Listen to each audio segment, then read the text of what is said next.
Good morning 11th class. बेटा unit 2 जो है वो आपकी कंप्लीट हो चुके हैं, तो यूनिट 3 को जो है एक बार आज के लिए रिवाइज करेंगे। उसको एक ही इसमें वीडियो में आपको पूरा जो है यूनिट 3 को मैं मतलब थोड़ा सा ये है कि उसको डीपली नहीं करवा रहे, उसको जो आपके लिए मेन है। देखो इसमें से मोस्टली तो नहीं कह सकते, लेकिन जो मॉडर्न पीरियोडिक लॉ था उससे पहले वाला जो टॉपिक है आपके पास जो वो मोस्टली आपके पास डिलीट हो चुके हैं। तो मॉडर्न पीरियोडिक टेबल के अंदर देखो बेटा, मॉडर्न पीरियोडिक लॉ को अगर हम स्टार्टिंग से करते हैं, मॉडर्न पीरियोडिक लॉ लॉ आपको क्या कहता है कि आपके पास जो फिज़िकल और केमिकल प्रॉपर्टीज़ हैं ना, फिज़िकल एंड केमिकल प्रॉपर्टीज जो हैं और the periodic function of their atomic number. यह आपको नोट करना है इसमें कि जो आपके पास फिज़िकल और केमिकल प्रॉपर्टीज़ आएंगी वो किसका फंक्शन है, उनका एटॉमिक नंबर का जो है फंक्शन होता है। मतलब आपको क्या है यहाँ से क्या नोट करना है कि जो भी आप मॉडर्न पीरियोडिक टेबल के अकॉर्डिंग या जो आज के अकॉर्डिंग आप इसको पीरियोडिक टेबल को पढ़ेंगे तो वो सारा का सारा क्या है, इंक्रीजिंग एटॉमिक नंबर के अकॉर्डिंग जो है एटम्स का अरेंज हमने कर रखा है।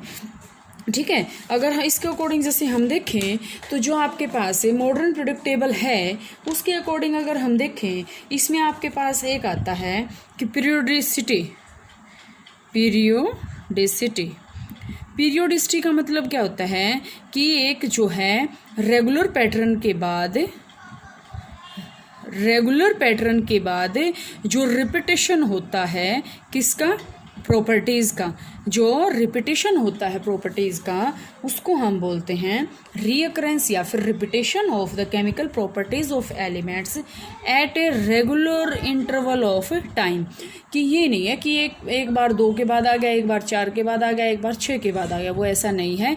एक रेगुलर पैटर्न है, उसके बाद ही क्या होता है, जो एटॉमिक नंबर है या जो केमिकल प्रॉपर्टीज़ हैं, एटॉमिक नंबर तो नहीं है, जो उनके केमिकल प्रॉपर्टीज़ हैं उसके अंदर क्या आता है, मतलब जो उसमें आपके पास क्या आएगा, रिपीटिशन आ जाता है। ठीक है, इसके बाद आपके पास आता है बेटा कि आपके पास जो पीरियोडिक टेबल होती है वो 3 पार्ट्स में डिवाइड होती है। मेन क्या क्या, ये आपके पास मेटल्स होती हैं, यहाँ पे आपके पास नॉन मेटल्स होती हैं, और उसके बीच में एक जिगजैग मोशन में एक लाइन होती है, वहाँ पे आपके पास मेटलॉइड्स होते हैं।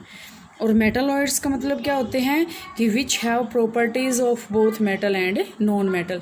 मेटल और नॉन मेटल दोनों की जो प्रॉपर्टी होती हैं जो वो शो करते हैं उसको हम क्या बोलते हैं, मेटलॉइड्स। ठीक है, इसके बाद आपके पास देखो बेटा क्या क्या आएगा इसमें।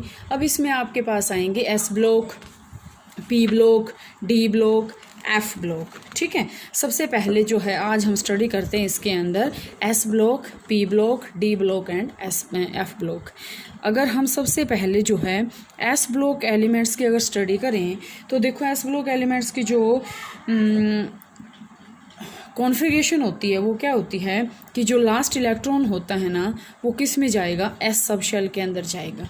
ठीक है, इसके अंदर आपके पास क्या होते हैं, alkali metals and alkaline earth metals. इसकी क्या होती है NS1 कॉन्फ़िगरेशन और इसकी होती है NS1 एंड NS2। ग्रुप 1 है और ये ग्रुप 2 है। ठीक है, NS1 मतलब लास्ट में जैसे 1S1 है, 2S1 है, 3S1 है, ये आपके पास क्या आएगा, लास्ट में 1 इलेक्ट्रॉन जाएगा। जैसे इसमें 2S2 है, 1S2 है। ठीक है, 1S2 पहले आएगा, 2S2 यहाँ पे आएगा। तो इसको हम क्या बोलते हैं, एस ब्लॉक एलिमेंट्स होते हैं। और SPDF ये हम किस बेस पे कहते हैं इनको, ये हम कहते हैं इसी बेस पे कि लास्ट इलेक्ट्रॉन जो है कौन सी सब शेल के अंदर जो है वो एंट्री कर रहा है। इसके बाद यहाँ से बेटे अगर हम स्टडी करें तो ये जो मेटल्स होते हैं ये मोस्टली सॉफ्ट होते हैं, मेल्टिंग और बॉइलिंग पॉइंट बहुत ही लो होता है। जैसे हम यहाँ पे एग्जांपल लें आपका, तो यहाँ पे एग्जांपल है जैसे सोडियम ले लिया, पोटाशियम ले लिया, लिथियम ले लिया। ठीक है, ये आपके पास क्या होते हैं, एस ब्लॉक एलिमेंट्स। तो इनकी प्रॉपर्टी को आप स्टडी कर लो, एस ब्लॉक एलिमेंट्स की जो प्रॉपर्टी है वो अपने आप आपके पास आ जाएगी। ठीक है, इलेक्ट्रोपॉजिटिव होते हैं। इलेक्ट्रोपॉजिटिव का मतलब क्या है, Na नेगेटिव आपने कभी देखा है, नो। तो यहाँ से क्या आता है Na positive, K positive, Li2 positive.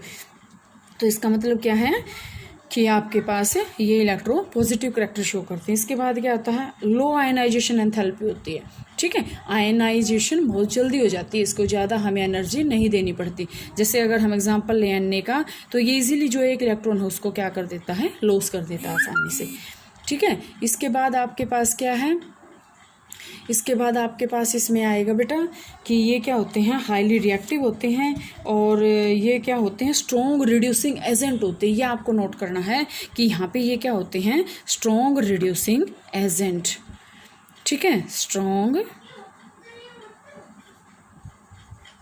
Reducing agent क्या होते हैं, स्ट्रॉन्ग रिड्यूसिंग एजेंट।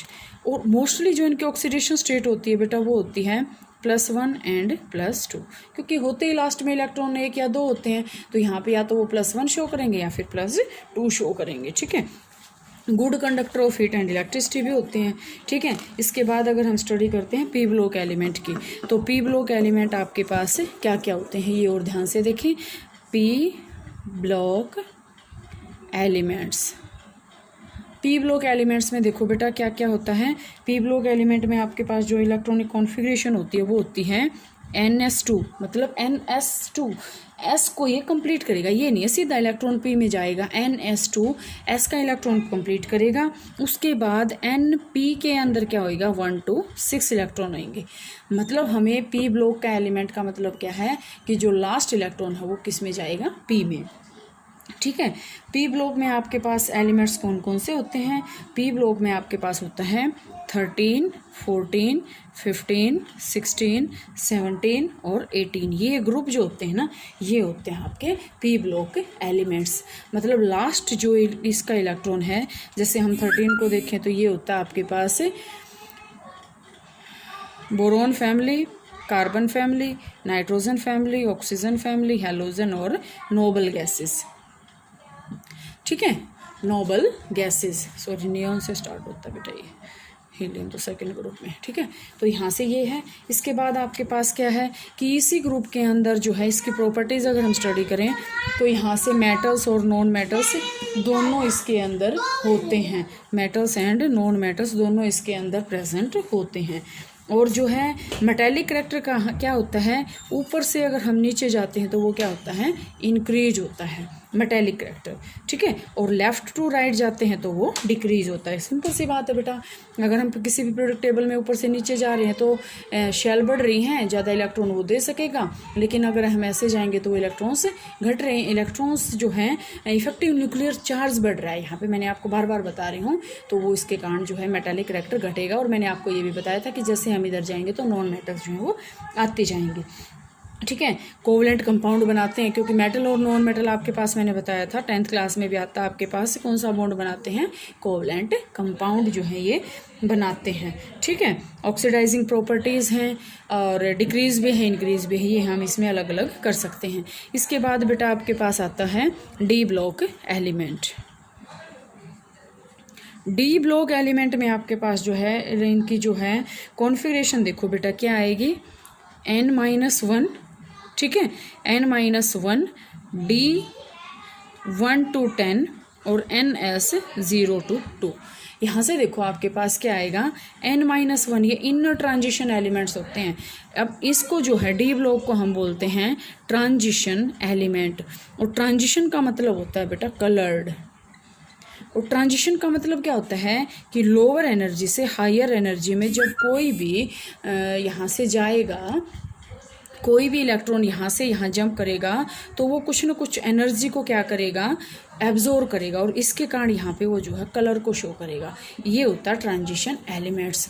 और लास्ट इलेक्ट्रॉन कहाँ जाएगा, एस डी में, और एस को भी ये कम्प्लीटली फिल कई बार कर देता है, ठीक है। इसमें आपके पास क्या क्या होते हैं, इसको अगर हम देखें तो यहाँ पे आपके पास क्या क्या होते हैं बेटा, ये क्या होते हैं, हार्ड मेटल्स होते हैं ट्रांजिशन एलिमेंट्स, हाई मेल्टिंग और बॉइलिंग पॉइंट होता है इनका, ऑल मेटल्स होते हैं, ठीक है, good conductor of heat and electricity होते हैं, और क्या होते हैं बेटा, वेरिएबल वैलेंसी शो करते हैं। वेरिएबल वैलेंसी का मतलब +1 से मतलब हाईएस्ट +7 तक जो है ये शो कर देते हैं, ठीक है।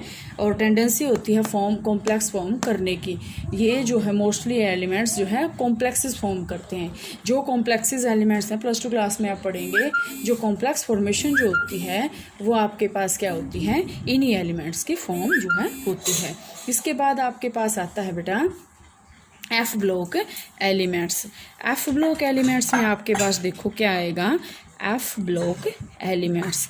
एफ ब्लॉक में आपके पास 2 टाइप्स के आएंगे, एक आएगा लैंथेनॉइड्स और दूसरा आपके पास आएगा actinoids. Lanthanoids and actinoids. Lanthanoids और एक्टिनॉइड्स होते क्या हैं। अब एफ ब्लॉक का मतलब क्या है कि लास्ट इलेक्ट्रॉन किस में जाए, एफ सब शेल में, ठीक है। और जो अगर हम इसकी देखें तो यहाँ से आपके पास क्या आएगा, ये हम बोलते हैं इसको लैंथेनॉइड्स और इसको बोलते हैं हम एक्टिनॉइड्स। क्या होते हैं लैंथेनॉइड और एक्टिनॉइड। यहाँ पे अगर हम पढ़ें एफ ब्लॉक एलिमेंट्स की तो ये क्या होते हैं, जनरली हार्ड मेटल होते हैं, हाई मेल्टिंग बॉइलिंग पॉइंट होता है एक्टिनॉइड और लैंथेनॉइड्स का। और यहाँ से क्या होता है वेरिएबल वैलेंसी शो करते हैं, ये वेरिएबल क्या है। और यहाँ से बेटा +4 जो इनकी ऑक्सीडेशन स्टेट होती है ना लैंथेनॉइड और एक्टिनॉइड की, वो जो है मोस्ट कॉमन होती है और मोस्ट स्टेबल होती है, ठीक है। पैरामैग्नेटिक होते हैं। पैरामैग्नेटिक आपके पास क्या होता है, पैरामैग्नेटिक का मतलब आपके पास होता है कि ये अनपेड इलेक्ट्रॉन ये अपने आप कैरी करते हैं। और ये भी जो है कलर्ड आयंस को फॉर्मेशन करते हैं, कलर्ड आयंस की फॉर्मेशन जो है ये करते हैं। इसके बाद बेटा आपके पास जो है रेडियाई वगैरह आएंगे, वो एक दिन का और है, वो देखो आज तो नहीं होगा कंप्लीट, एक दिन में और होएगा आपका, वो जो है कल करेंगे।